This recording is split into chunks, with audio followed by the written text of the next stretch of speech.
The summer after I dropped out, money was tight. So when old Mr. Abernathy offered me a seasonal gig at his gravel pit, I didn't ask too many questions. It was dusty, back-breaking work, but it paid cash, and the isolation suited me. The pit itself was a vast, man-made canyon scooped out of the earth over decades, its walls a testament to human persistence. My job was simple: operate the digger, sift the rock, load the trucks. Alone, mostly. Just me, the roaring engine, and the endless, shifting mountains of stone. The first few weeks were uneventful, a monotonous rhythm of metal on rock. Then the machine started acting up. Little things at first: the hydraulics stuttering, the engine coughing when it shouldn't. Old equipment, I figured, but it felt different. Like it was fighting me, resisting the ground itself. One afternoon, the digging arm snagged on something unusually solid, deep in a fresh cut. I eased back on the controls, the engine strained, and then a faint, almost imperceptible shimmer caught my eye. Deep in the newly exposed rock, something was glinting. Not metal, not quartz. Something else entirely. Curiosity, that's what gets you in trouble. I climbed down from the cab, the dust settling around me like a shroud. The air was thick with the smell of dry earth and ozone. The sun beat down, turning the pit into a blinding oven. I approached the spot where the Glimmer had been, crouching down. It was gone, just ordinary rock. I ran my hand over the rough surface, feeling for any anomaly. Nothing. I shrugged, about to head back to the machine, when my fingers brushed against a small, oddly smooth patch. Not smooth like polished stone, but smooth like worn glass or bone. I scraped away some loose gravel, revealing a segment of something that definitely wasn't rock. It was dark, almost obsidian, but with that same unsettling, subtle shimmer beneath its surface, like light trapped in oil. It was also unnaturally cold, despite the baking sun. I tried to pry it loose, but it was embedded deep. I grabbed a pickaxe from the side of the digger. The pickaxe bit into the rock around the strange object with surprising ease. The earth here felt softer, more crumbly, as if something had been slowly dissolving it from the inside. As I chipped away, the thing grew larger, revealing more of its smooth, dark surface. It wasn't a single object, but a curved, interlocking segment, like a piece of an enormous, forgotten puzzle. And the cold emanating from it intensified, a localized chill in the oppressive heat. I pressed my palm against it. The cold seeped through my glove, a deep, bone-aching cold. And then, a sound. It was faint, vibrating through the ground, not through the air, like a massive, slumbering heart beating far below. I pulled my hand back, startled. The thrumming stopped. I told myself it was the machinery, the distant hum of the main crusher. But the crusher was off. I looked around, the pit stretching out, empty and silent save for the wind. I went back to the digger, shaken. Old Abernathy's pit was 100 acres of nothing but rock, dust, and the occasional rattlesnake. Nothing lived here. Nothing that could make that sound. I tried to dismiss it, to rationalize it away as fatigue or sunstroke, but the image of that dark, cold segment, and the strange, internal light, kept replaying in my mind. For the next few days, I avoided that section of the pit. I worked further down, loading trucks with the usual crushed stone, but the feeling of being watched started.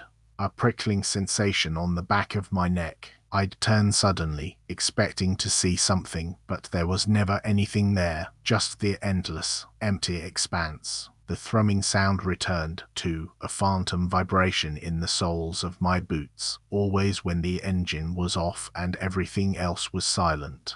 It was growing stronger, more insistent. And then, the faint, sickly sweet smell, like wet earth and something vaguely metallic. It started to cling to the air around the excavation site. One evening, as the sun dipped below the horizon, painting the pit walls in hues of orange and purple, I decided I couldn't ignore it anymore. I drove the digger back to the strange anomaly. The cold was palpable now, the distinct drop in temperature around the exposed thing, even as the rest of the pit cooled naturally. and the smell it was stronger, like an open grave that had been disturbed. I climbed down again, heart hammering. I took a step closer, then another. The object wasn't just a segment anymore. More of it had been exposed, almost as if the surrounding rock had eroded overnight. It was massive, curving down into the earth, disappearing into the darkness. And I could see shapes now within the obsidian surface. Not patterns, but something like veins, or skeletal structures.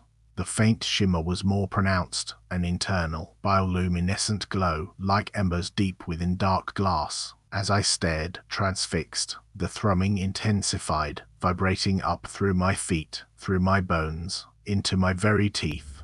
The ground around the object began to tremble, fine dust raining down from the overhanging rock. I should have run. I should have screamed, but I was frozen, my eyes fixed on the growing light within the darkness. And then the surface began to shift, not crack, but ripple, like liquid metal. The skeletal patterns inside seemed to move subtly, forming new shapes. A section of the dark material, directly in front of me, began to bulge outwards, distorting, and from it, slowly, agonizingly, something began to extrude.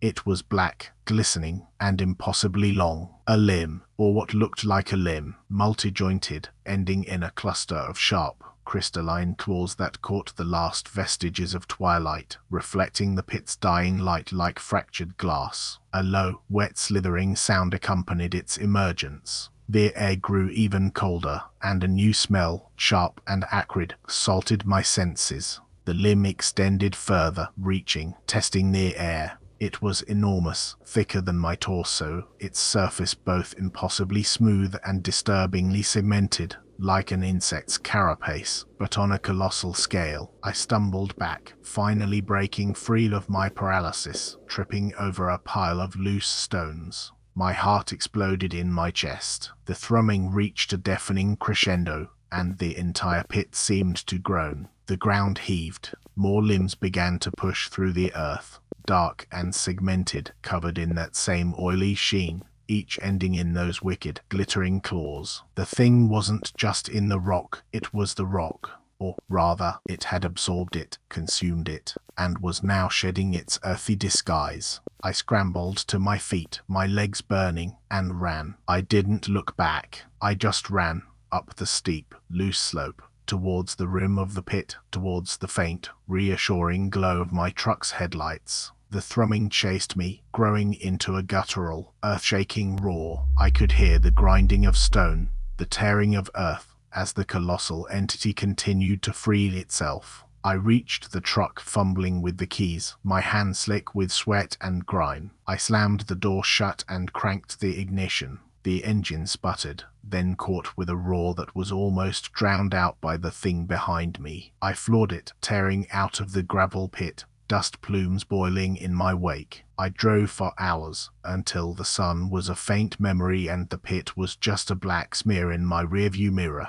I never went back. I never saw Abernathy again, but sometimes, when the ground is still and the night is deep, I can still feel a faint, persistent thrumming in the soles of my feet, and I know that somewhere deep beneath the quiet earth, it's still out there, and it's still hungry. Thank you for listening. If this story found you in the dark, subscribe and turn on notifications. A new tale waits every night.